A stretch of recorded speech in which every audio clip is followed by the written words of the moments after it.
Assalamualaikum, saya Pak Iza dan anak saya nama Adam. Okey.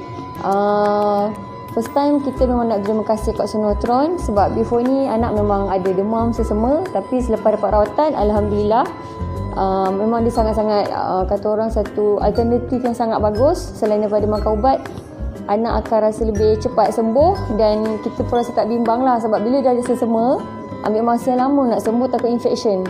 Sebab anak saya pernah warded sebelum ni. So sebelum yang masa dia warded tu saya tak tahu ada rawatan fisio di sini lah. Tapi selepas dapat rawatan alhamdulillah dia berangsur pulih. Cuma ni kalau kena macam nak start sesama, saya terus pergi Sonotron. Tak perlu sampai tunggu dia katanya merebak ataupun sakit lebih teruk lah. Lepas daripada buat Sonotron, dia akan berak lah. Melalui berak, saya nampak dia akan keluar lendir sikit dengan hitam sikit dia punya tahi dia. So far lepas pada tu dia alhamdulillah dia berangsur pulih. Okay, suggestion kepada parents kat luar sana, saya sangat-sangat suggest rawatan ini memang sangat-sangat membantu kepada anak anda.